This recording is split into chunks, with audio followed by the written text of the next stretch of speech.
Hello and welcome to Mac Power Users. My name is Stephen Hackett. I'm joined, as always, by my friend and yours, Mr. David Sparks.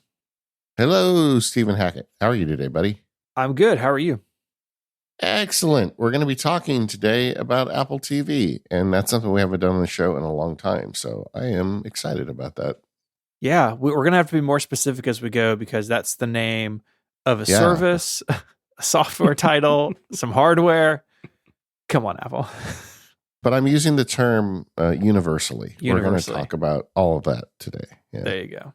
And we have a very special guest joining us. Sigmund Judge is one of the new additions over at Mac Stories. Got a podcast over there. Has been talking about Apple TV for a long time. How you doing? I am doing well. Really, really well, actually.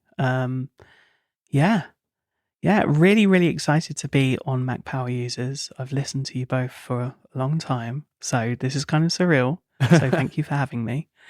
Can't wait to get into talking about Apple TV. It's what I love the most. And there is lots to talk about. We're going to wind our way through it. And we're going to talk about what you're doing over at Mac Stories.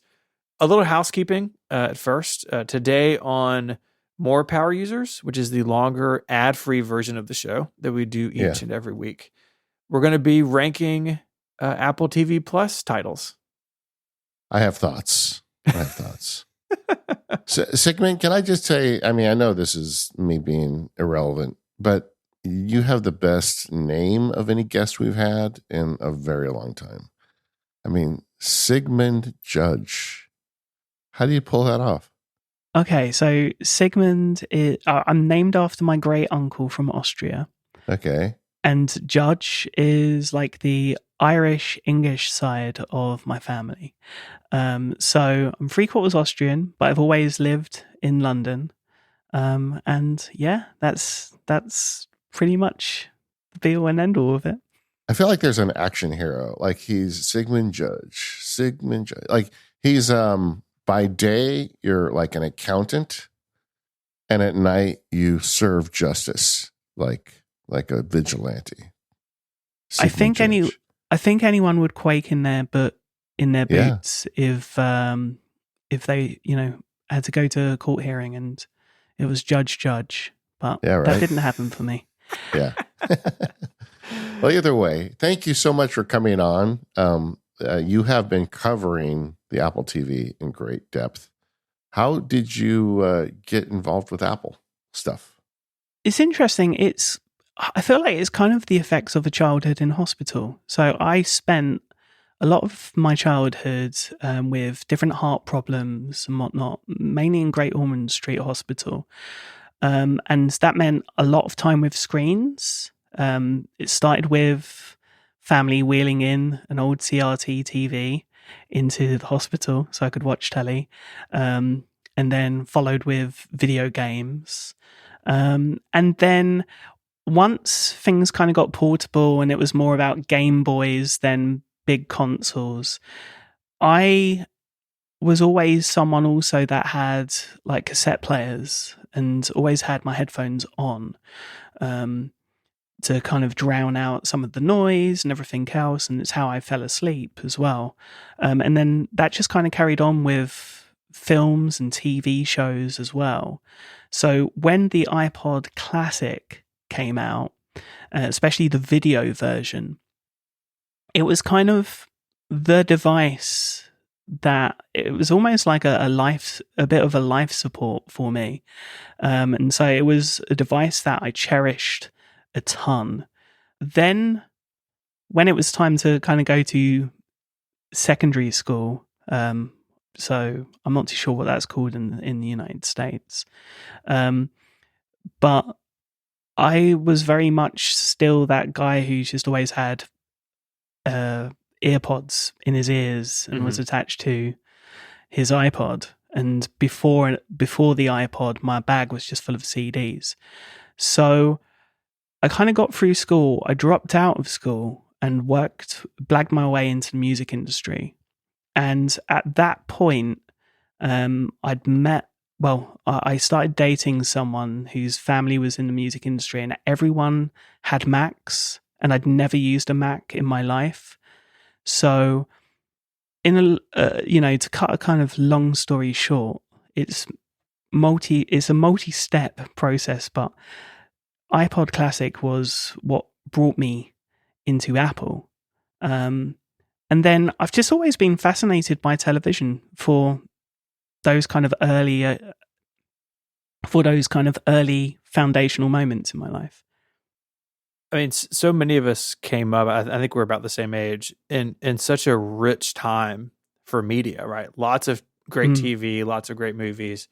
But the thing that I think about, that really people our age and a little bit older, like, music became portable for the first time for a lot of those folks, right? And media became portable for the first time for a lot of folks. It wasn't appointment viewing and appointment listening like it had been decades previous. Like, I think those of us who kind of grew up in that are like so fortunate that we were able to have that experience. When you think about media today, because I think about my kids and the fact that, we pay $10 a month or whatever to Apple and they have all the music. Do you think that cheapens the appreciation of it a bit? Like, when I was a kid, like, you had to like save money, mow lawns or something to get money to go buy an album. And then you'd buy an album and you'd have like 2 months where you'd just be listening to that album over and over again. You'd read the liner notes. All that stuff is over now. Now kids can get all the music. Do you think that interferes with the ability to really dig in deep on it? Absolutely. I think one of the things I miss when it comes to music are the linear notes, is the kind of expanded artwork. And I remember some bands that I worked with in the past, they were like the first to really make their linear notes a documentation of the creative process. And I feel like that's all kind of been lost now. Now everything like that is kind of just treated as additional content or as, promotional material that you just kind of throw up on YouTube or on social media. And that magic, I feel like, has kind of gone a little bit from that. The music is still good, but I do think that maybe the creative output, especially for music, is a little bit strained because it's focused so much on algorithms and what is going to get traction on, TikTok. It's strange. I sometimes I feel like I'm an old man yelling at the internet about stuff like this, but like some of my favorite albums, I'm a jazz fan. Some of my favorite albums have like mistakes in them, like famously the Blue Rondo a la Turk song from Dave Brubeck. Paul Desmond squeaks in it. Like, that would never get released today. Or, the way they flatten the drums now, so the drums are quantized, I think they call it, where they're exactly on the beat. I don't know. I do feel like it's great that you guys had that revolution happen while you were growing up, but also it was kind of great for those of us before you that we didn't have it in a different way, Yeah. That's interesting. And I mean, we're far off where we're going to start. Yeah, but, sorry. No. It's interesting. The other thing that has totally changed is the economics of all this, right? Like, I've got friends who play in successful musical acts. Like, their money is on tour. It's not on streaming, right? It's on merchandise and tour and that sort of thing. And that's, the ground is always shifting, I think, underneath the feet of creatives, and this technology that we're talking about is a big part of that. But we did get off base a little bit, didn't we? We did. So I'll see if I can get us back on track. So the iPod Classic, early life in the music industry, getting to know the Mac, I'm sure, through that experience, because the Mac is at the heart of a lot of work in the music industry. So how did you go from this young person interested in media, interested in technology, to where you are now, and how are you spending your days today? Yeah, sure. So when tvOS was announced in 2015, it just sparked something in me. There was a particular demo that was given with regard to baseball and the future of sports. I didn't necessarily join in on the idea that the future of the TV was apps, but the experiences and the levels in which we went with tvOS and what was promised. Of course, you need the TV stations and the people that own the content to share in that vision and want to invest in that vision, and that was probably an issue up until recently.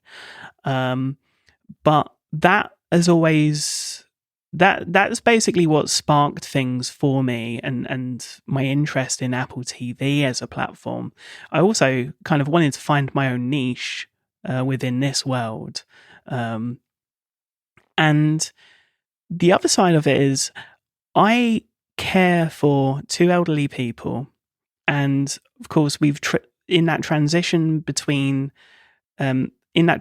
from linear TV to on demand, a lot of older people have been kind of left behind. And the only company that I felt really had even half an eye on that demographic by making streaming a little easier to navigate was Apple.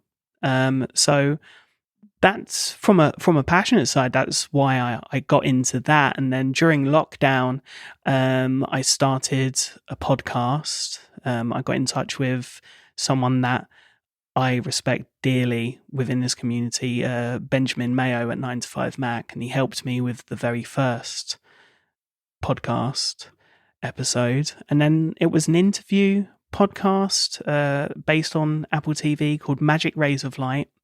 Later on, Devon Dundee, who is my co-host, joined me after initially being a listener. And we've been doing this now for a few years together. So it's been a wild ride. For a little while, we had a website called Screen Times with Jonathan Reed, who is now the community manager at Mac Stories, and James Lees, who's off doing his own thing at the moment. But yeah, it's been a journey which ended up seeing me join Mac Stories after being approached by John and Federico at last year's WWDC.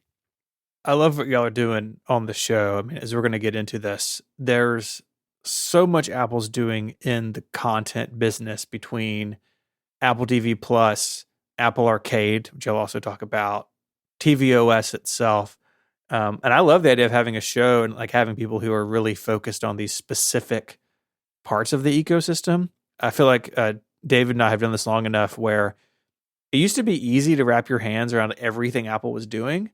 And now it's actually pretty hard. And so I love that y'all are really focusing in on this and can dive in and get deep. And just Magic Rays of Light is just like the perfect podcast name. Like I was so angry when y'all launched it. I was like, the name is so good.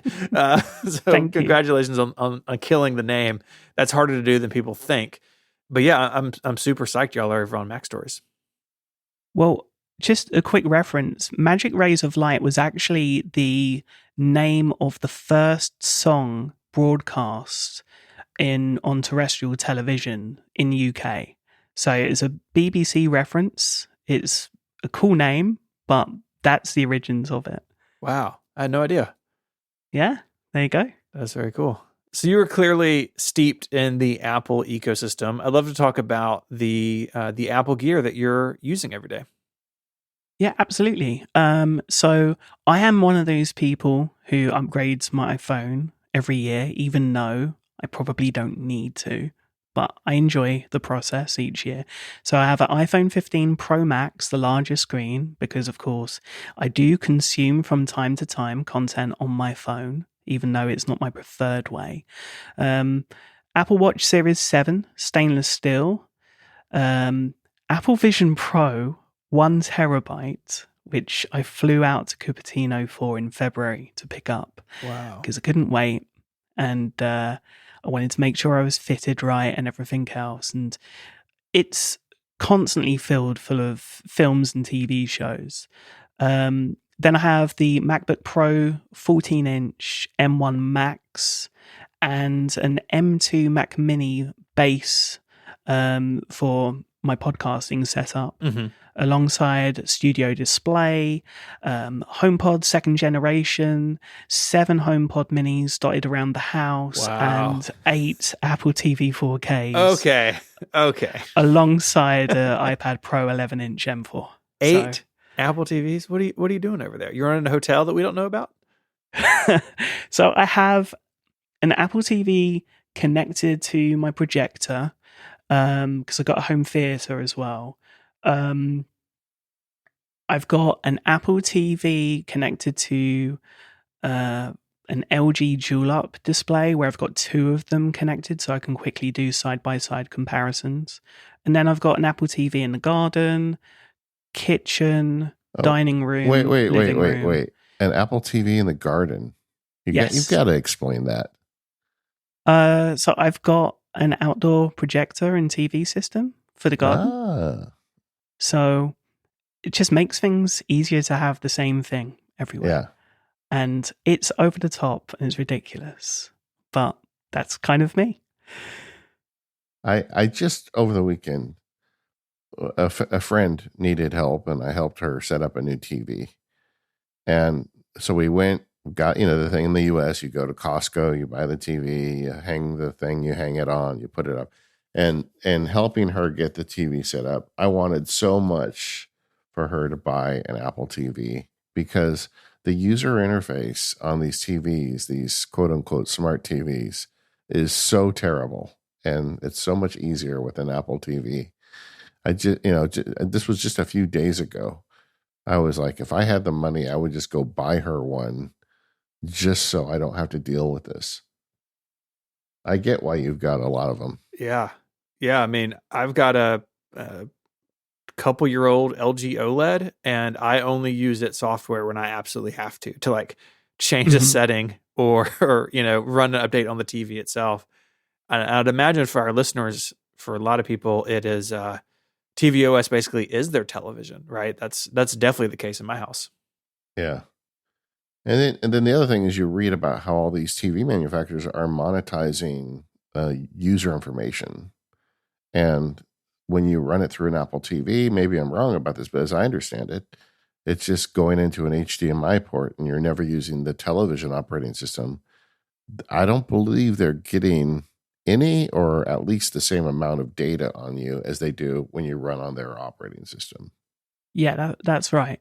And one of the other reasons that I've solely focused and relied on Apple TV, and I've converted family members as well. My mum only uses an Apple TV now as well, which is really cool, is, you might have a TV and you might have bought it 5 years ago and suddenly that TV is not updated. It's very much like phones in that sense from certain manufacturers, and they just don't get the support, and you're then relying on a third party to want to support an older TV as well.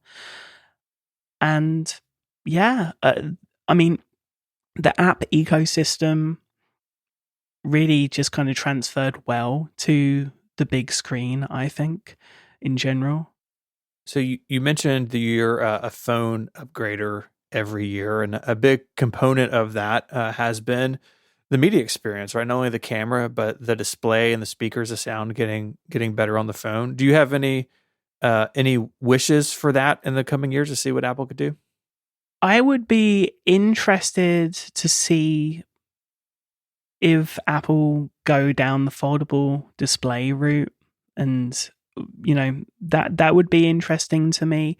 I feel like the displays are good enough on the iPhone to be able to comfortably watch something if you needed to.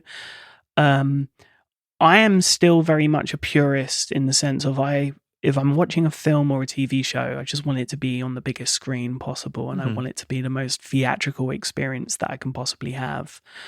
So from that point of view, from a consumption point of view, I feel like there isn't much that I want to tick off my list. What I would like to see is maybe additional steps when it comes to filmmaking and where Apple are going to go with immersive video as well as spatial video, because at the moment we can shoot spatial video, but the immersive stuff is going to be something that you're going to need, a handy 30 grand set aside for a Blackmagic camera. Or I guess you have those dual lenses that have recently been announced for the Canon cameras. So yeah, something from that side of things I think would be really handy. Sigmund, I got to ask, you, as someone who owns a lot of Apple TVs connected to projectors, even out in the garden, and you also own Vision Pro, how does that stack up for you, the experience of watching, consuming television content on your Vision Pro versus your various projector and large TV setups? I like it, but it is a solo experience. For the most part, I have figured out some hacks to make that more social. But from a technical standpoint, I think the quality of the displays are just absolutely immense. You don't get the glare that you would on an OLED if you're not in a perfectly dark room. With a projector, if you're not in a perfectly dark room, and maybe it's during the day, any kind of light that comes in is going to kind of ruin that image. And when it comes to high dynamic range, the Vision Pro is probably the best display that I've ever used. From my perspective also, like, if you're looking at a projector that does high dynamic range and variable refresh rate to be able to do some of the variable refresh rates that we've seen in like Avatar and the new edition of Titanic. Yeah. To be able to do that with a traditional projector system, you're talking about like hundreds of thousands of dollars to be able to pull that off. And so I think it's probably offering my favorite movie playback experience from a solo perspective, for sure. Yeah, so long as you're alone. Yeah, I think that's a fair statement. That's how I feel too. If there's something that I just want to watch, I am absolutely going to watch it on Vision Pro. But things you want to watch with other people, not there yet. Not unless everyone has an Apple Vision Pro, and that could happen one day. Even then, though, would it be the same? I don't know. No, I think I don't think it's ever going to be the same. But I definitely think that there are certain circumstances. Not everyone has, a massive room to be able to just kind of play around and, have a home theater set up, right, and be able to have that experience. Cinemas, in the theatrical experience, all right, is experiencing a little bit of a boom in recent weeks with Inside Out 2 and a few others. But in general, it's struggling. So there are certain communities that aren't going to have the traditional theatrical experience. And I'd imagine if you're taking a family, a large family, maybe you've got a few children, that totals up to be quite expensive. And I guess also from an accessibility point of view as well, some people just aren't able to get to their local theatre. My local theatre, for example, their lift broke down and wasn't repaired for 9 months. So it meant unless you had a film that you wanted to watch at your local theatre and it was in the first floor and it was on the first floor, you didn't have the option to watch it. So, there is a number of kind of use cases, I think, from an entertainment point of view, where despite its expense, it's probably still worthwhile to an audience that we probably don't normally think about. So yeah, like I think it's incredible. You both, of course, have Apple Vision Pros. What's your experience? I guess when you compare it to your theatrical experience and I guess, your family time and your downtime, how does that fit? For me, it's just what you said. If there's something I want to watch and nobody else wants to watch it with me, I will 100% watch it in Vision Pro. A good example of the opposite right now, Disney's doing this Acolyte Star Wars series, and my daughter and I always watch Star Wars together. And that's kind of a thing we do, but she's been very busy. So we're like 3 or 4 weeks behind. I'm not going to watch it in Vision Pro. I'll just wait until she's available. We'll watch it on the TV with the Apple TV. But that's kind of where I'm at with it. I might watch it. If it's good, I may watch it a second time in there, though. It's so much better in Vision Pro. Yeah. And for me, it's most of the media watching I do is with my spouse, and we only have one Vision Pro. And so the TV it is. I mean, the immersiveness, I mean, all that's definitely obviously better in the Vision Pro, but for me in my household, the social aspect of it still reigns supreme. This episode of the Mac Power Users is brought to you by 1Password. Go to 1password.com/MPU for 20% off your plan. 1Password is the password manager that both Steven and I use. It's great whether you're using it for your personal account, your family, your business, even your enterprise company. And this week, I'd like to talk about the newest feature at 1Password, Extended Access Management. With this, you can secure every sign-in for every app on every device. Modern security and IT teams need to make sure every identity, device, and application is secure, and only 1Password's Extended Access Management checks every box. A lot of today's security tools only secure access to some applications, some devices, and some people. With remote work, bring your own device, and shadow IT apps becoming commonplace, the number of unsanctioned apps and untrusted devices is rapidly climbing.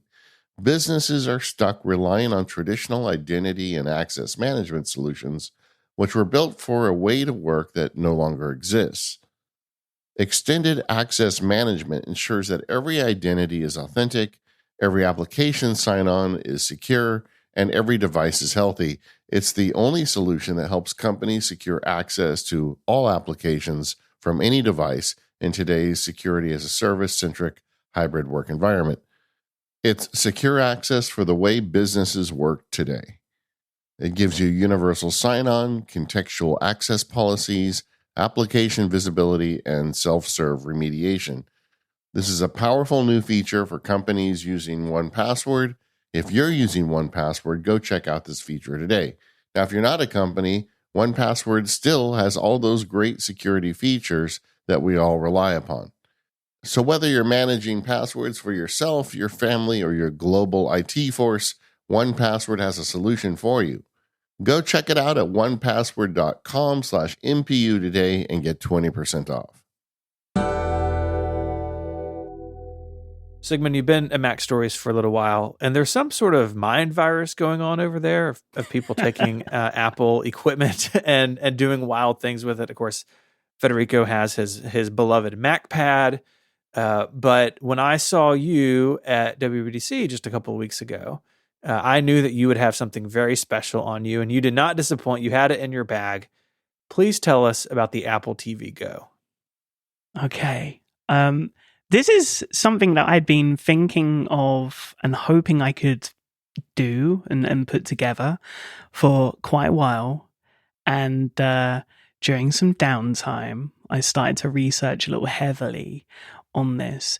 There is a bit of a multiverse of Apple TV hardware that people probably aren't aware of. There's different modifications that, of course, happened with software back in the day before tvOS. But very little has ever happened in terms of hardware modification. There's a company out there that have this Apple TV. It's called an Apple TV X, where they basically said that they re-engineered the Apple TV to have better audio output and clearer signal and this kind of thing. And I looked at that, and then I started going down this rabbit hole on YouTube of different modifications, and I came across this modification of modifying the latest generation of the Apple TV 4K for USB-C power. And I thought, well, that's kind of amazing from the perspective of a lot of people have wanted a Apple TV USB stick type device, and just more options. So there's a mod kit that you can pick up, which I did, and it was very, very simple. No soldering required. I just popped the bottom out, removed a few screws, and replaced what is the majority of the internal of the Apple TV, the power supply, and added this mod. And it basically allowed it to power via USB-C, and it worked great. And I thought, that's fantastic. That is step one to my ideal setup of a portable Apple TV setup, mainly for being able to cover tvOS whilst I'm out and about. You know, I kind of miss going to coffee shops and whatnot. Normally, I have to capture everything at home, hope I've got everything that I need, and then go to the coffee shop afterwards. And during my tvOS 17 review for Mac Stories, that was becoming a bit of a problem last year. So when the new iPad was announced, I looked at it and I thought, I love this tandem OLED display. I love the look of it. It's lighter. I wonder if there's something I can do with this, because in iPad OS 17, they allowed for UVC video devices to be able to connect, and people using them for webcams and this kind of thing, and playing the video games, as Federico and John kind of popularized over at Mac Stories. And I thought, well, if you can connect a games console to it, you can probably connect an Apple TV to it. So all of these different ideas just kind of came together, and I wanted everything to match. So I bought 2 Magic keyboards, removed all of the keys from the silver one, replaced them with keys from the black one so that they matched the Siri remote. I went a bit silly in that regard. And then I started to think, okay, if I can power everything via a USB-C hub, get a USB video capture device, and everything that I need on the back of this via Velcro to begin with, there could be an Apple TV Go, a portable device that I've wanted, that probably makes not a lot of sense for anyone else.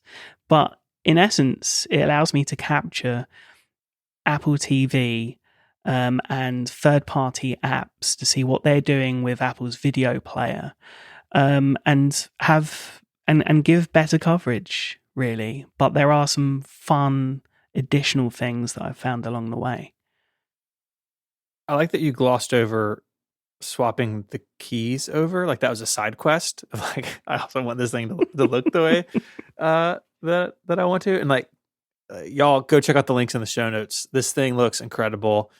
I'm sure parts of it were tedious, like you're opening an Apple TV, you're swapping over these keys, but the joy you get out of it at the end, just like Federico with his MacPad, seems like it was worth that trouble, and it's giving you something where you can do your work covering tvOS and Apple TV Plus and everything in a way that you can do that anywhere. I remember when you and I were talking at WWDC, like that was the point you made to me. It's like, I can do this on the plane. I don't, Yeah, I literally made a tvOS capture on the car back from where we were meeting, to Apple Visitor Center. Like, it was insane. And I just love it. I was doing it on the plane as well. But then there's like additional things that you can do, right? So the basics of the hardware, just very quickly, it's all in the story. But iPad Pro 11-inch M4, Magic Keyboard, a HDCP stripping HDMI splitter, which shockingly you can just pick up on Amazon, without any questions. You just need to do a little bit of research. And can you explain what that does? Because that step is critically important, right? Yeah, so that strips out the HD copy protection, which, people have been using these splitters for capturing their PlayStations, for example, where certain scenes were blocked out. And people use these splitters for nefarious means as well, unfortunately. But what it allows me to do is it allows me to capture an app, see what their implementation of Apple's video player is in tvOS without it just being a black screen, because normally the content is blocked. So that is quite kind of vital to my particular needs. The other thing that it helps with, which we'll get into in a minute, is like enhanced share play. So from a software perspective, once you've got the video USB device connected, there are a few softwares that I can use. Elgato's own capture app, which works with any USB video device, but is the device that I use, the Elgato 4K. There's a couple of others that I have listed in the article as well. But once that's all in, I kind of want to go back to Vision Pro very quickly. I'm now able, with the betas, to be able to AirPlay my Apple TV screen via my iPad to Vision Pro. And then in a spatial video conference call, I can share my Apple TV and we can all watch Apple TV together, which is an enhanced version of SharePlay with no limitations. Nice. I, like Stephen, cannot stop looking at this picture in the blog post where you went through and replaced every key on your Magic Keyboard. Okay. It's like eye-opening for me. It's like, now I want to be able to get like different keycaps of Apple keys and like make custom keyboards. I mean, this is so fun. It was scary. It was a scary process. A little terrifying, I bet. Like both of these mods were the first mods I've ever done, ever, right? Hardware wise. And I just decided to go for it. And it worked out for the most part. Admittedly, some of the keys I'd broken during the process. Sure. And thankfully, someone was very, very kind. A genius was very, very kind. He looked at my effort and was like, this is absolutely insane. And said, hold on a minute, let me see what I can do. And because the keys are the same, other than the top function row as the older Magic Keyboard, you're able to get replacements pretty easy. So if you wanted to try it and go through it all, take your time. It's highly rewarding, I would say, if you're that way inclined. But yeah, it was a fun evening for sure. Yeah, I bet. And I'm sure stressful. I mean, this being your first foray into hardware modification, like I've been looking at the directions on just the USB-C mod kit for the Apple TV. Like, this stuff doesn't look difficult to me, but I've also done this stuff for a long time. And I would imagine that it being your foray into this, maybe there was a moment of like, what have I done? Or should I have done this? But it sounds like you're really happy with the result. Yeah, definitely with the keyboard. Definitely. I was like, oh no, what have I done? I've just blown God knows how much money on two keyboards that just aren't working. The funny thing is I've got another keyboard. I've got the space black keyboard with all white keys. I'm not too sure who wants that, but it's there. So yeah, it was a fun project for sure. I'm sure. And now you get kind of the best of everything. You got an iPad, you've got tvOS with all this hardware stuck on the back of it. What has it taught you about some of the differences between tvOS and the Apple TV app on, the phone and the iPad? Because there are similarities, and Apple has done this kind of weird thing where the TV app is kind of like the heart and soul of tvOS, but in a weird way. Like, how do you view those things? And do you think that Apple could do more to maybe clarify their differences. It's funny. I kind of agree with a lot of people with regard to, Apple TV, Apple TV Plus, the Apple TV box, the Apple TV app. It is confusing to a lot of people, and I get that. But in general, from a user perspective, there isn't a lot of difference between tvOS and how that interacts with the apps, right? With the TV app, and how everything interacts on iPad OS and iOS. One cool addition that is iPad OS and iOS exclusive is there's a way of being able to see everything in your up next queue as just one big grid of titles rather than having to scroll through the up next queue at the top. So that's cool. But there is a lot when it comes to the TV app that hasn't been addressed for many, many years. And unfortunately, it's a problem that occurs across all of the platforms. And I say a problem, that there are a number of them. One of the biggest things, and I think with regard to Siri, is Siri's information or knowledge base is based off of the store and what that store currently offers. Mm-hmm. So if the original premise, you wanted to ask Siri to play a particular film or TV show, if that film or TV show has changed distributor since you purchased that title, the TV app will prompt you to purchase it again because it doesn't recognize that there was a previous version. And I think that's a big problem. Yeah. Not just from a user perspective, from a hey, I bought this, why is it saying I should pay for it again? But from an accessibility point of view, maybe you don't have the ability to actually navigate the menus, go to library, and that kind of thing. So that is an issue that is across the TV app in general. For a little while, the TV app actually ran slower on Apple devices than it did on the third-party devices which the TV app is available. Right. And that's probably quite niche, but I've got something across TV and film, I've got about 4,000 titles in my collection. So that just kind of bogged everything down. So again, there's lots that could be improved, and it feels like, and I'm sure you've both experienced this with Apple's other platforms, Apple take a couple of steps in one direction and they come up with something ingenious, and then it's just kind of left alone to, I don't know, get overtaken by competitors or just be left in limbo.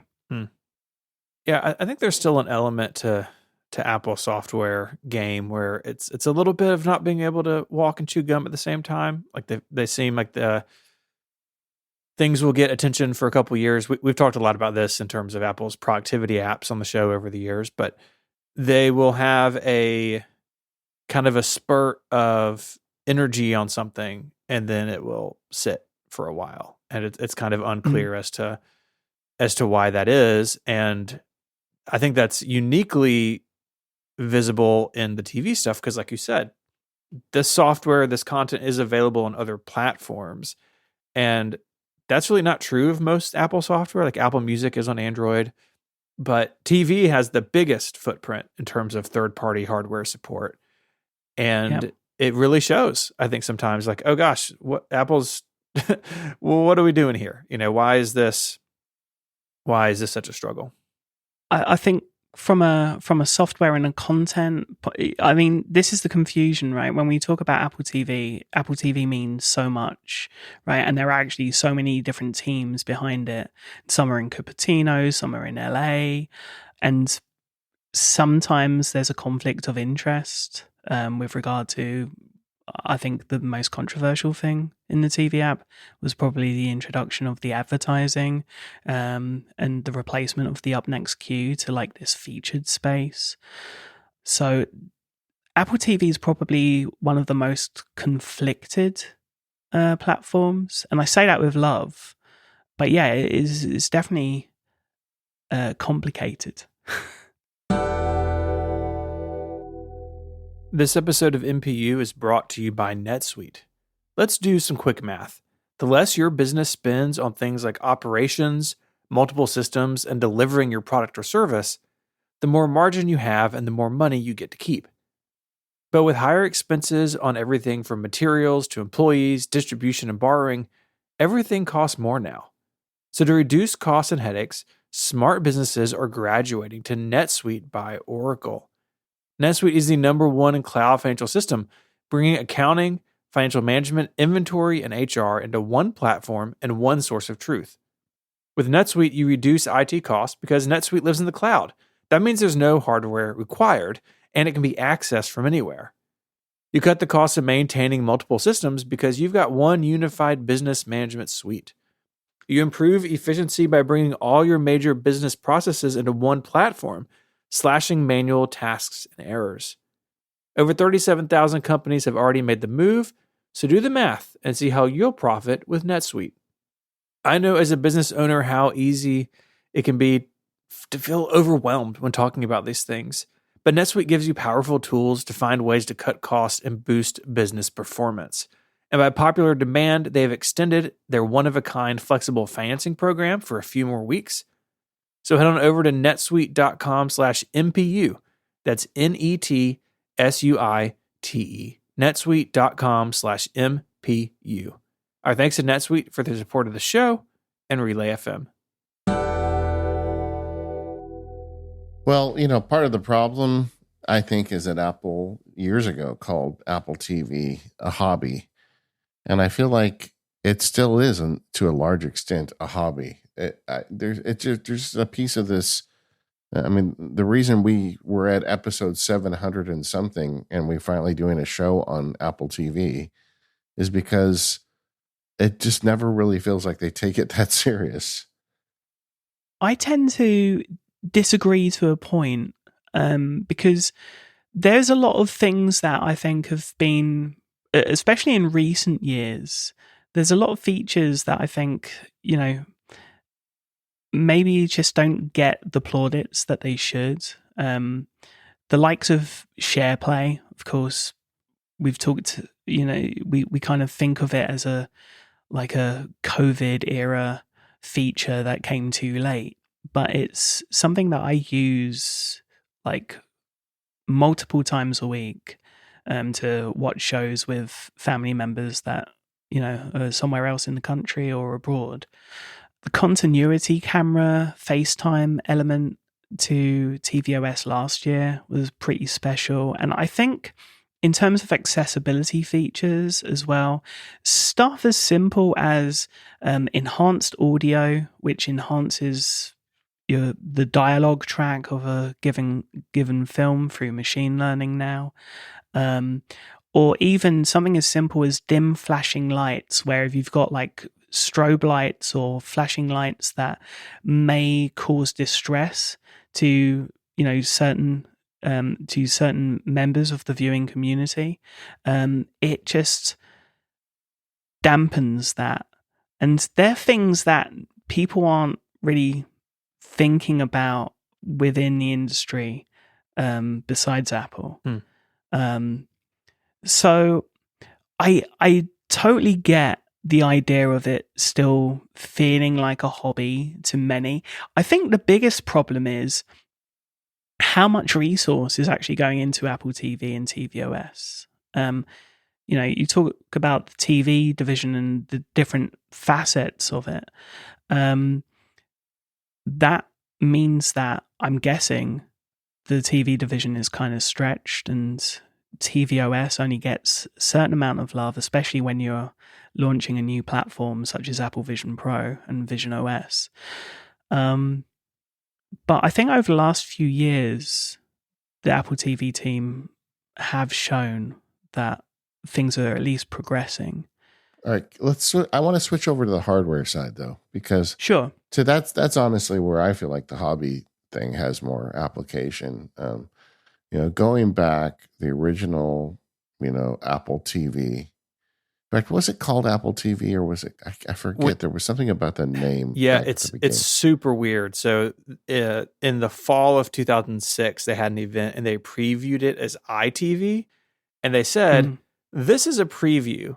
And then a few months later, the Apple TV was introduced in the same keynote as the original iPhone, and like no one remembers it because it was the iPhone keynote, but it did start life as something slightly different.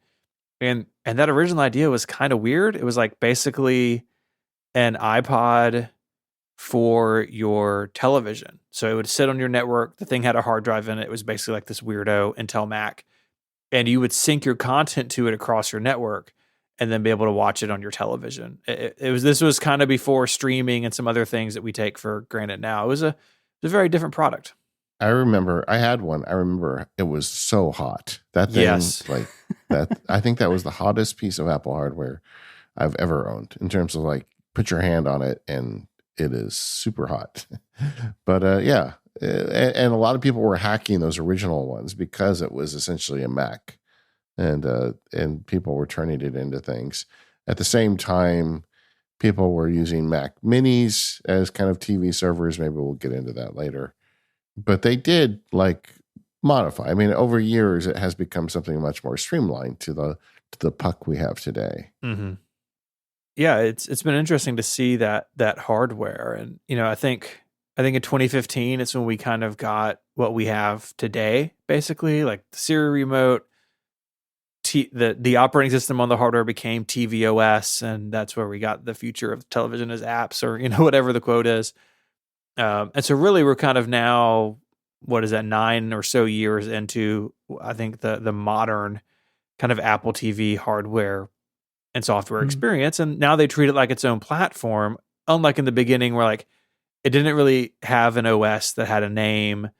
It was kind of these weird ideas of like, what if we took some iPod stuff? What if we took some front row stuff from Mac OS 10? It didn't really stand on its own the way that it does now. And I think it took them a while to kind of get there.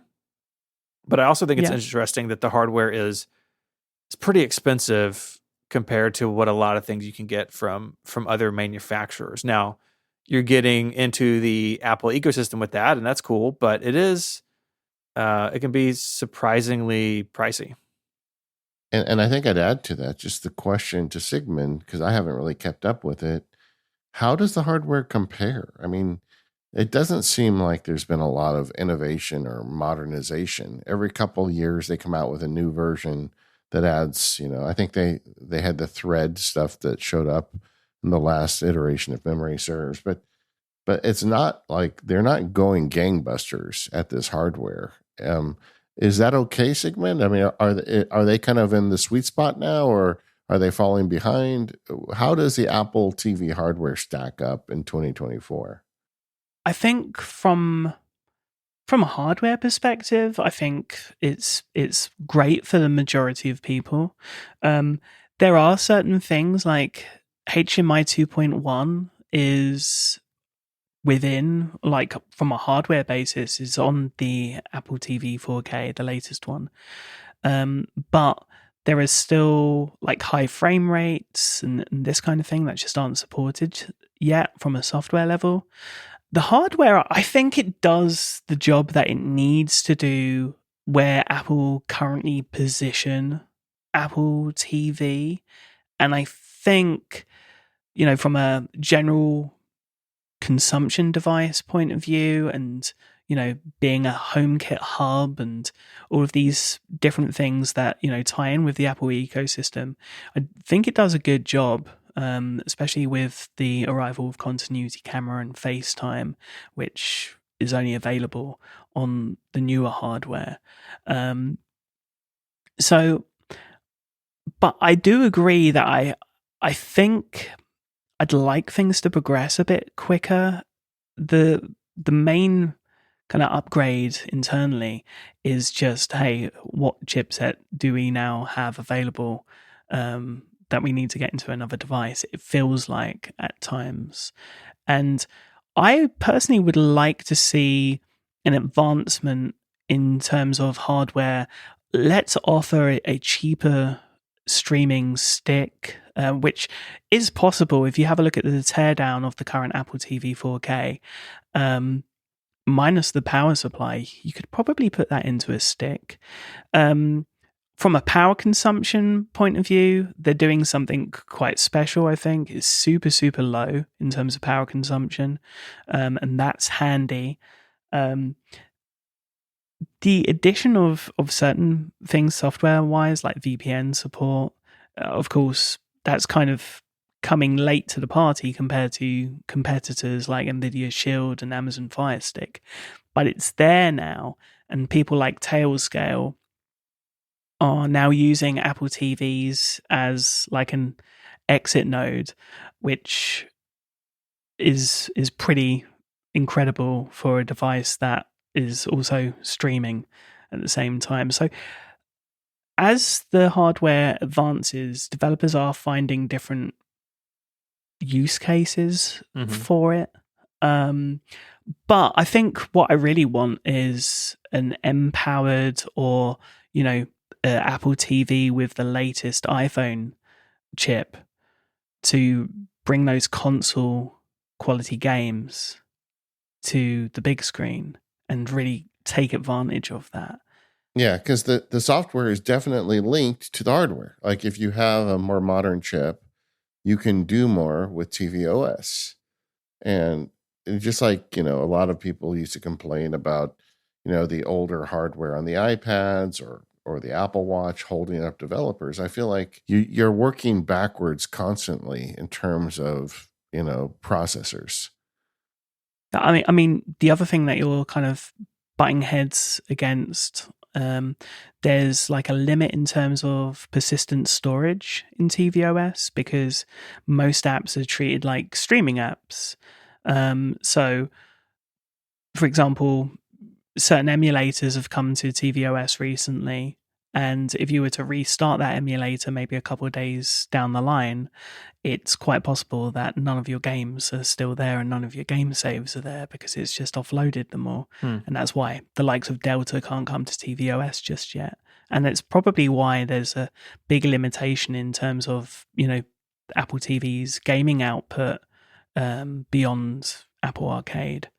Do you have a sense of how important the gaming aspect of this is to Apple? I mean, we mentioned Apple Arcade, it's this paid service. I think what they're doing there is really interesting, in particular, bringing back classic iOS games. And like, there's been a lot of fun stuff in there, but I don't get the sense that Apple Arcade is all that big on its own. And Apple kind of famously, or maybe even infamously, has struggled with the concept of gaming, like on the Mac and other platforms. They come out with the Apple TV. They say gaming is going to be a part of this. You can now pair a bunch of different controllers to it. Apple doesn't make their own, but you can hook up a PlayStation or an Xbox controller. You don't have an M-style chip in there, but the A15 is a no slouch in its own right, I guess. So I don't know. How do you, when you think about how Apple thinks about gaming, what comes up? There are a lot of fun Apple Arcade games there, but I think we're in... and I don't think it's even recent, we've been in a position for gaming where the social element of gaming is paramount to the success of any platform or any service.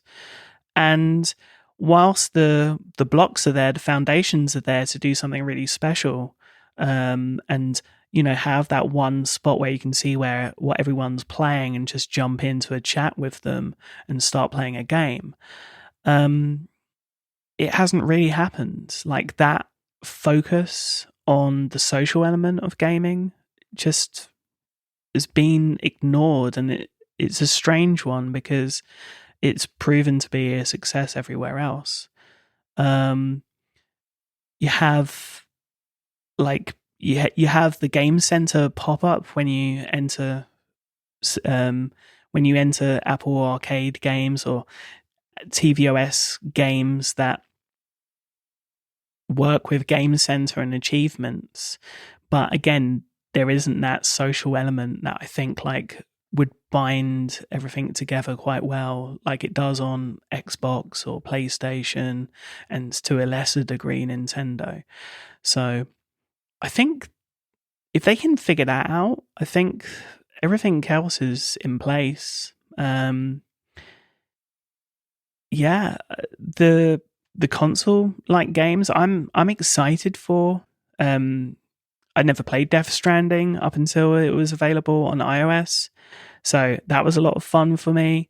And the power's there in the hardware, maybe not the Apple TV just yet for some of those games, but no doubt that will happen in the future. But it is a bit of a slog. Yeah. Yeah, I mean, I don't know that they're ever going to be like in competition with the PC for gaming. I'm not sure they're dedicated to that enough, but I do feel like the gaming situation on Apple TV and just kind of the Apple arcade in general is that if you're a casual gamer, there's a lot of fun stuff in there and you can find things to play. Yeah, I think there's all sorts of games as well. I think the confusing thing was when Apple TV and tvOS was first announced, right? It was positioned, every game has to work with the Siri remote. Obviously, we're many years removed from that, thankfully. But there are certain games currently on the App Store on Apple TV that require the old Siri remote because the old Siri remote had a gyroscope and everything that you needed to play motion style control games. The new Apple TV Siri remote does not. So there's a limitation there. So it's still quite segmented even when you start exploring the App Store and move away from Apple Arcade. Sigmund, one of my favorite things on the Apple TV is the screensavers, as silly as it sounds, but I have them playing all the time. I feel like that's something where Apple has done a really good job. Some of that has kind of made its way back to the Mac now. Yeah. What are your favorite screensavers? What do you think they could do to improve that, if anything? Oh, so I like them all, to be quite honest with you, but I really enjoyed the underwater and space aerials, I think they were called at one point. There was, I think the underwater ones especially were done with BBC Natural History Unit, and they're stunning. Yeah. I think what they announced for tvOS 18 kind of takes things to another level. So you've got films and TV shows coming. There's a really cool Snoopy screensaver, which works very much like the watch face on watchOS that came, was it last year or the year before? Yeah, I think that was a few years ago. Yeah. Yeah, and then, of course, you've got the integration of your photos and memories, which that's very, very cool, and that's going to be taken to another level in tvOS 18. But yeah, the customizability, I think, is great. The one thing, having explored the display Apple TVs in store, I really wish that you could choose your own video and your own photos and really just like have something that could loop as a screensaver. That's something that has been available to Apple TV stores, but isn't available to us folks. So that's one thing that I would like to see. But in general, like I love the screensavers. I'm very much like yourself, David, in the sense of I'll just have one on in the background most of the time. Well, and since we've got you here, I think we should talk a little bit about taking advantage of tvOS a little bit. What are some of your favorite tips that people may not be aware of? I think one of the biggest tips is shortcut actions. So people think of shortcuts and shortcut actions as something that exists on iPadOS and iOS and maybe, on Mac.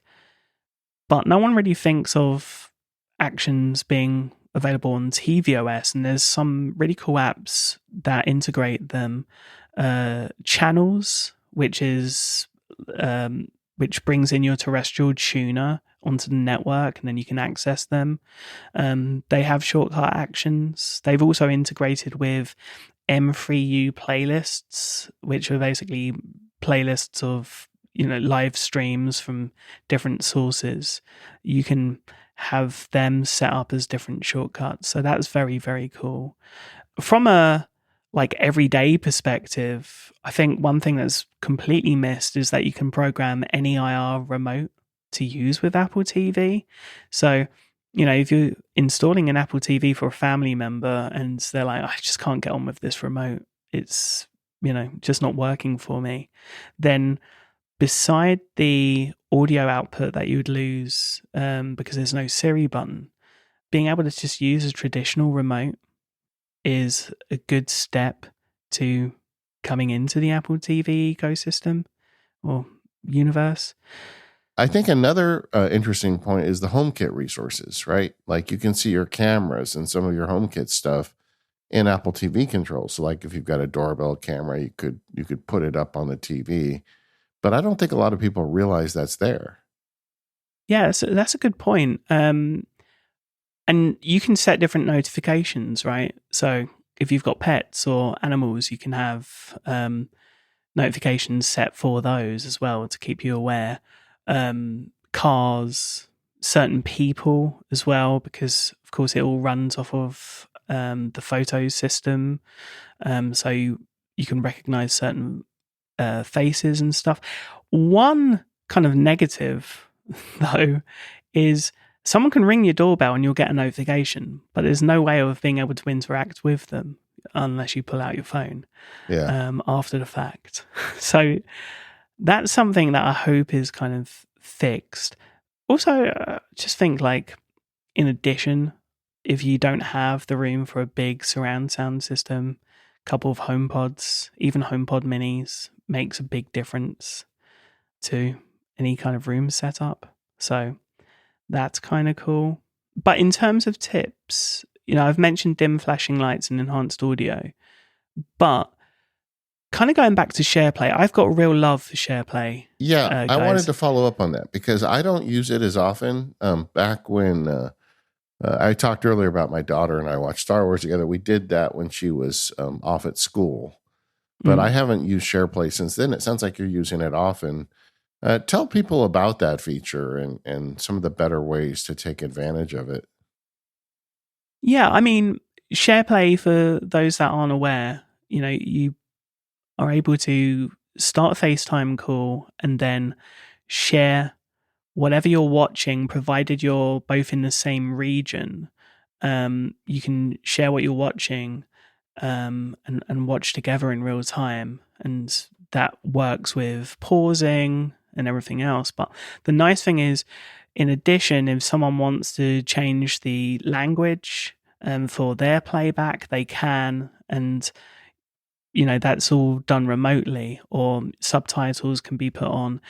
But the way I use SharePlay a lot in my household, and actually the first time I came across this was I was doing a little bit of work, a bit of volunteer work at a refugee centre, and there were refugees that had different iPhones, but they didn't all speak the same language, and they were able to watch the same show together and kind of interact through that TV show, which I thought was quite cool, because what you can do is you can connect your phones to a SharePlay session. You could all be watching the same big screen, but then on your iPhone, you can change the language to whatever you need it to be, or maybe even choose audio description for use cases where you're all watching at home, but you have different needs. So that's something that Apple don't really pitch and have never really talked about. And I'm not even sure if they're aware that that's a possibility, but there are certain things that a lot of these features can enable, and that's exciting to me. SharePlay definitely seems like one of those sort of modern Apple features where like it's kind of everywhere, but it is difficult to explain to somebody or like let them know that it's there. Mm. And I think it is really powerful. Like I can tell you, like, and I'm in this for a living, right?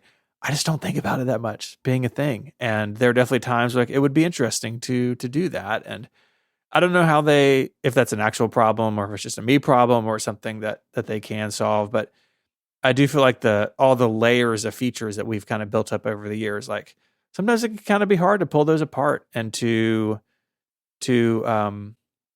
have people kind of understand, just what their devices could do for them. Right? Is that fair? Yeah, I think so. There was in the TV app for a little while. There was like these infomercials that would go over some of the tips, like how the TV app works and how the up next queue worked and this kind of thing. And I think they should bring that back to let people know, because often I talk about Apple TV and people ask me questions and go, I wish this was available. And I'd say, well, it is in settings, but it's kind of deep in settings. Mm-hmm. So, yeah, I think as we said when we were talking at the beginning of the conversation, a lot of people, they use the Apple TV to unwind and not think about the platform and the user experience. And that's perfectly acceptable. Yeah, of course. And I also think it is, Apple likes to keep things simple, but, then complex features get buried and people don't discover them. And I don't envy them having to make that choice because you do want it to stay simple, but you also do want people to use the features. So, yeah. So it does take some work. But yeah, I'm with you. I would say that they certainly aren't treating tvOS as a hobby, but I kind of feel like they are with the hardware.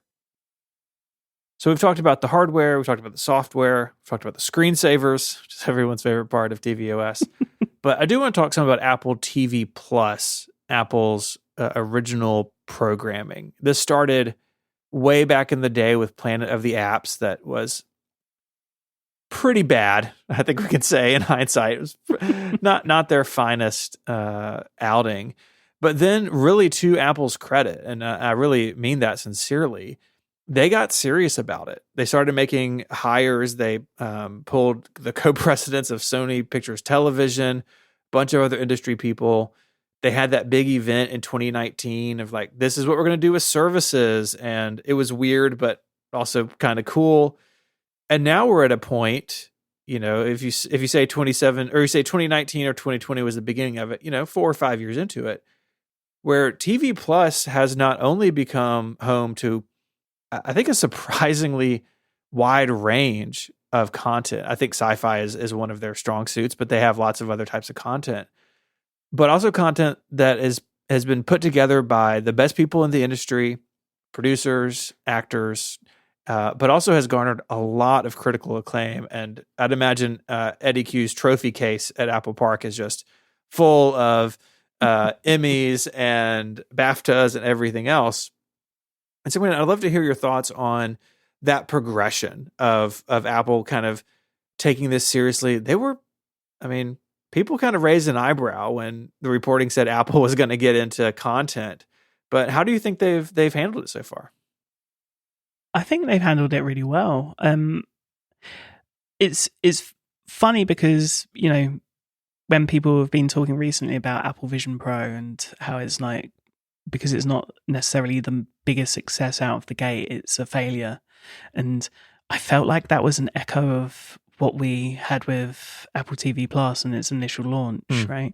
And now you look now and the roster of original shows and original films are kind of mind-blowing. I have to say, whilst everyone said, the services event was really, really weird, I loved it and I welcome more of it. I wish it was an annual thing.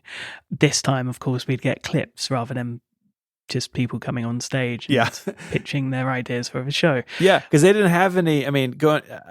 People should go find that keynote. If I can find it, I'll put a link in the show notes. But it really they didn't have much to actually show. It was more of a, hey, these are the people we're working with. Yeah, and I would say like the success stories early on weren't from the places where we thought they would be. Steven Spielberg announced the reimagining of Amazing Stories, which was a show that he produced based off of, I think, graphic novels a couple of decades before. And really, it came from stories like Little America, and of course, the launch was The Morning Show and For All Mankind, and then kids content like Helpsters. And I think there was The Elephant Queen, which was a documentary film, nature based. There was a fantastic film actually called Hala, from Minhal Baig, who is now doing wonders in Los Angeles and within the industry. But that was really her kind of coming out film. And I think because most of the focus initially was on established stars, a lot of the younger stars and people in the background, younger writers, showrunners, Apple have done a really good job behind the scenes there in terms of, pushing people up that haven't necessarily. And obviously the big tagline of that event was Apple TV Plus, the big tagline being stories you haven't heard before. And, I remember the time there was a real concern that Apple was going to do like the equivalent of app review on the shows they programmed. And everybody was worried that Apple was going to dumb down or make them too boring or exercise editorial control. And now we look 4 years later, nobody says that anymore. Well, it's funny, David, when you mentioned that, my first experience of an Apple original was C. I saw it at London Film Comic Con in 2019, and they showed the first episode, and I thought, well, that rumor can be put to bed. Yeah. There's different ways of praying in different worlds. I'll leave it at that. Yeah. But also C was one that they made a huge deal at back at the launch, and it just kind of fizzled out, never really became a lot. And so they've had some that didn't, take off the way they wanted, as every TV programmer discovers, but they've stuck with it too. They've got a lot of very successful programming. Yeah, it's really been impressive to me, their willingness just to make this work. And yeah, not everything was a hit in the beginning, and I think there's some real hidden gems as well. And in More Power Users, we may talk about some of those that are our favorites. But they've been relentless. I mean, even through the pandemic, where obviously there were delays and issues, and they've had to figure out how to run a media studio.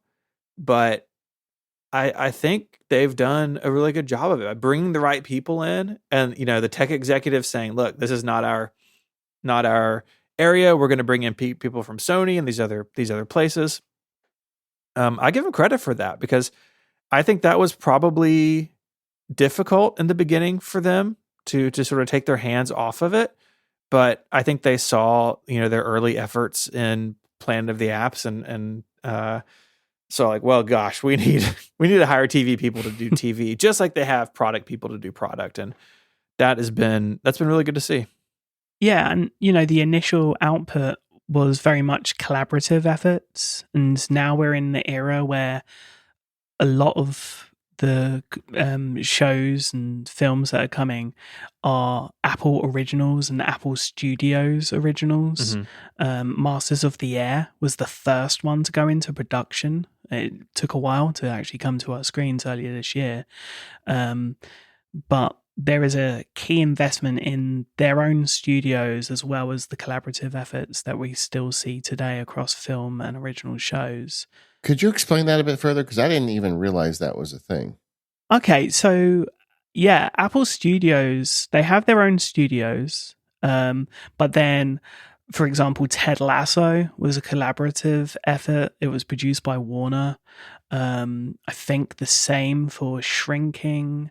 Sony behind For All Mankind, along with Dark Matter, which recently saw its finale.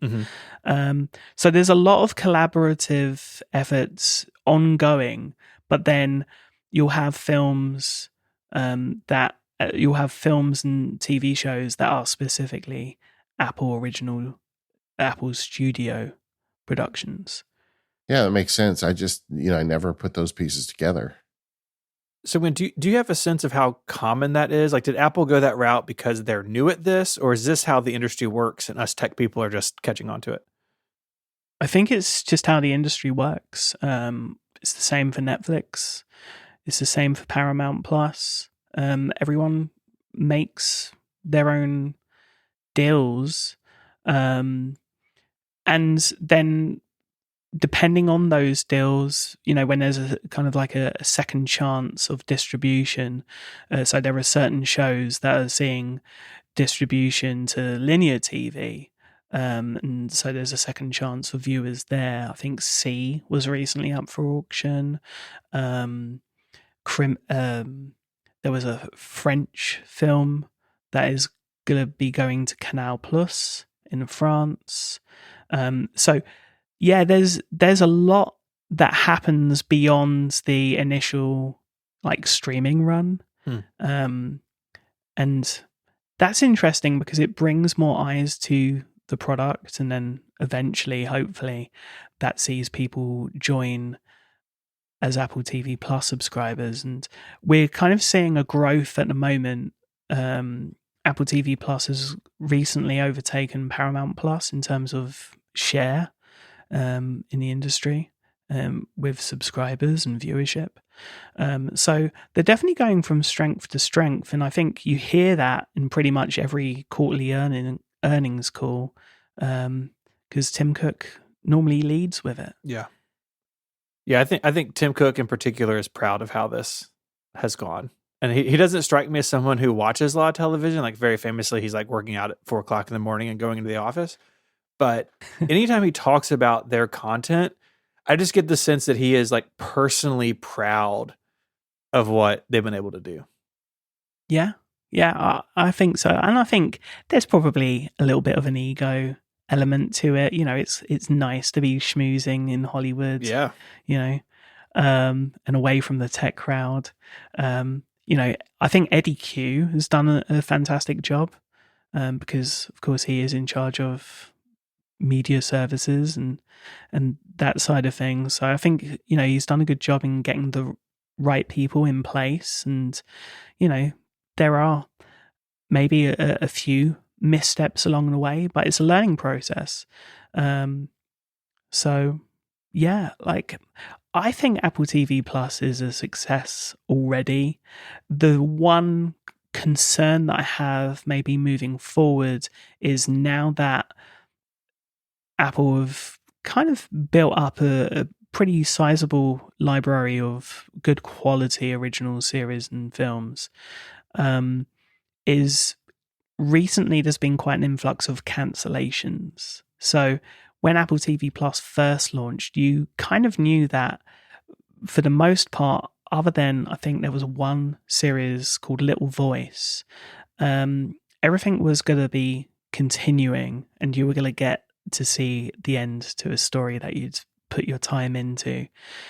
That is kind of starting to stop now, and there seems to be a bit of a change of strategy there, which I'm still trying to get my head around.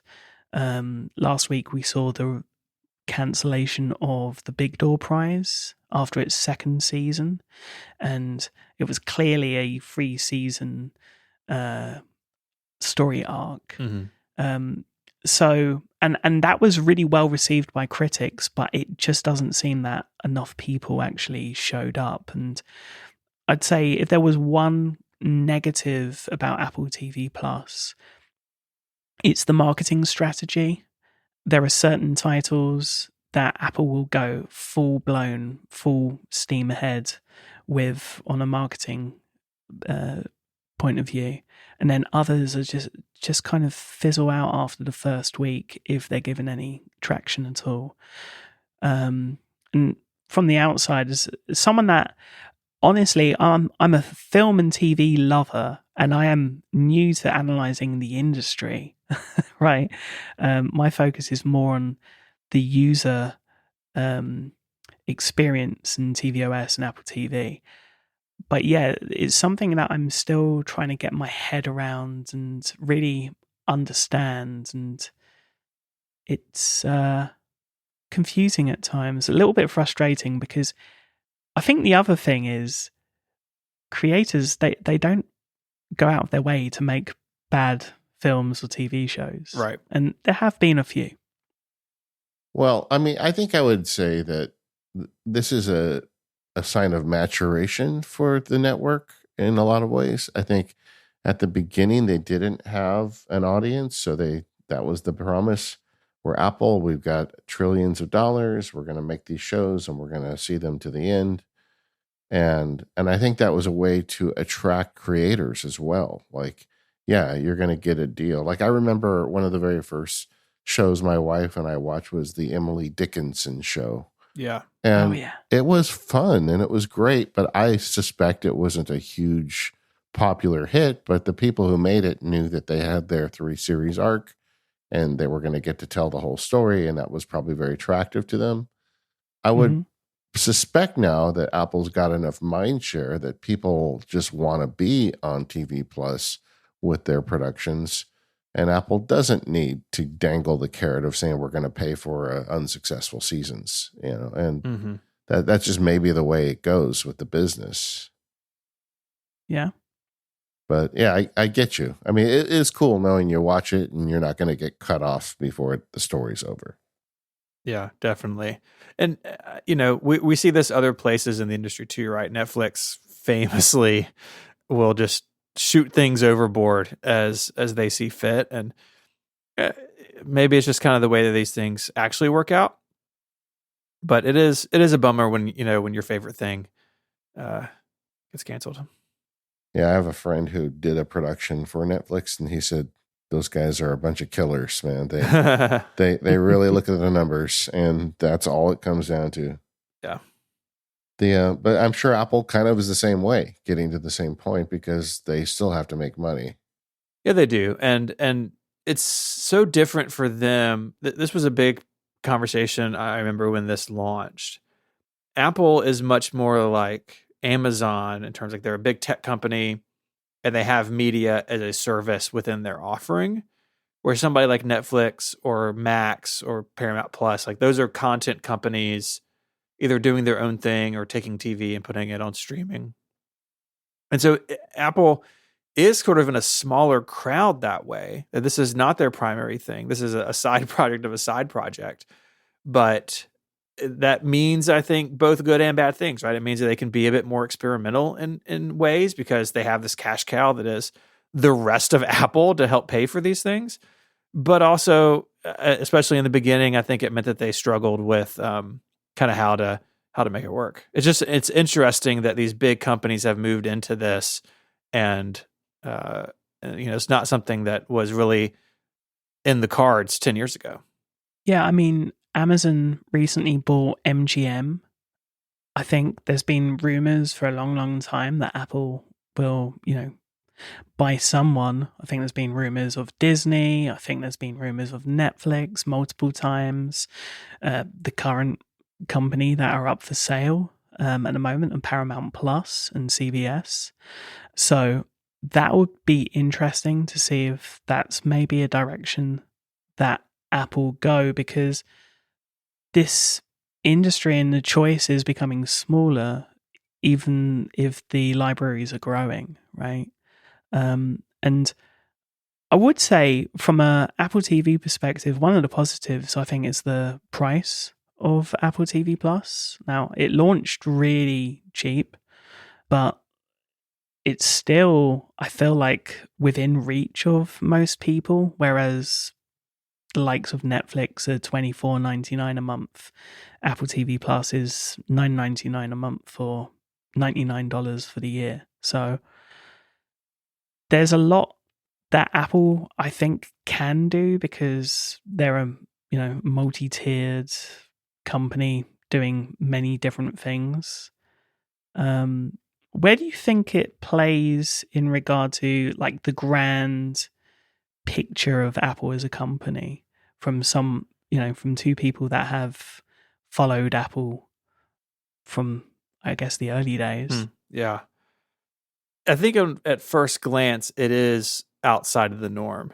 And I think Apple, for a long time, spoke about itself as like, this is a company that helps you do things, like make things or share things with your brain, not turn your brain off. And then famously, I think Steve Jobs was kind of anti-TV at times, yet he owned a Pixar, and was helping make these movies. But I think that has changed. And I think it fits in with like, they are trying to make the world a more joyful and happy place. And I think with a lot of their content, a lot of it is just like fun sci-fi stuff. But when you get into the documentaries, some of those other types of work that they're platforming, I think you see that. I think you see that they are trying to put things in front of people that maybe they wouldn't have put in front of them otherwise. And that's really interesting. Yeah, I feel like Steven said, that even though I don't think Apple is getting itself involved in the production, there is a theme to the kind of content on their channel. And maybe Sigmund could speak to this, but it feels to me like it's quality stuff that is designed to bring you quality entertainment. Like, and there's a lot of stuff that's not quality entertainment. So I feel like they're really trying to up the conversation a bit. Mm-hmm. And I guess that plays into ultimately Vision Pro and some of the other stuff that they're doing. But I don't think the real big picture of all this is clear to me at this point. Yeah, it's definitely a new world in a lot of ways, that's for sure. Sigmund, we like to wrap up our conversations with our friends talking about some favorites, some apps or services that maybe we didn't get a chance to touch on in the show. I know it was on your list, but we mentioned earlier channels. But I would like to start there and let's talk a little more detail about what channels does, like how it actually works and why it might be interesting for people trying to change their media setups. Yeah, absolutely. So Channels was probably one of the first apps that really grabbed my attention when I got into tvOS and Apple TV.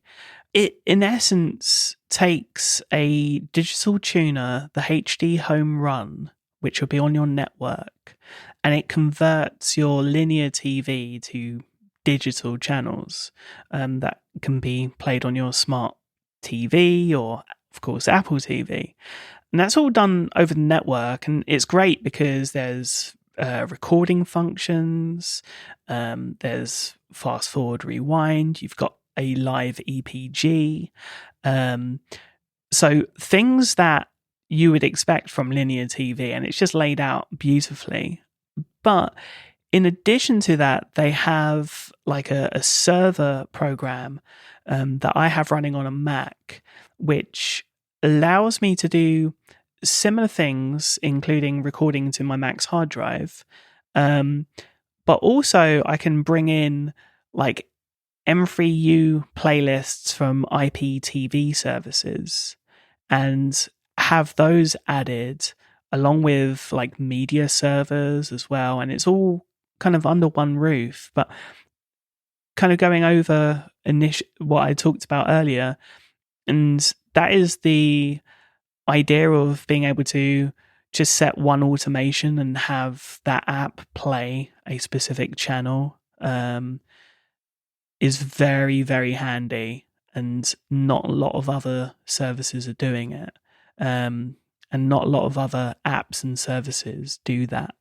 So it's probably my standout. I think, again, as people transition from linear TV to digital, and I'm sure there are certain generations listening going, what are you talking about? There's people that still watch linear TV. Yes. And I still do for comfort, really. Channels is kind of my standout. Have either of you tried Channels at all? I have not. It has kind of been on my list for a long time, but it has never come up. And as I understand it, you still need like a cable subscription or something to feed a signal to the box, right? I mean, you don't just get channels by getting the app. You've got to have an incoming cable or something like that, right? Yeah, so an over-the-air aerial, so you can pick up over-the-air Yeah. channels, or you could, of course, add a cable box if you still have a cable subscription. So yeah, there are many different ways of being able to add channels. Kind of staying on the, I guess, old media side of things, Quanta. This is a app that there's a tvOS companion app, but basically it runs on iOS and it allows for a record player to be able to be input into iOS. There's a dongle that you can buy, and then have that record audio appear through AirPlay on your Apple TV, and then also be displayed, the artwork, and also have the artwork displayed on the big screen. That's pretty amazing. Then for YouTube and I guess collections of different media from different sources, Play by Marcos Tanaka. Again, this is a multi-platform app, but it allows you to set up different feeds, and it also allows you to bring in content from Netflix, from the TV app, from YouTube, from pretty much everywhere, and be that one place where, as you're collecting different videos and different media from around the web, you can kind of just go back and play it from one spot, which is incredible. And honestly, every time I boot it up, there's something new, very, very heavily actively developed, and a real testament really to what you can do on Apple TV. But again, it's multi-platform.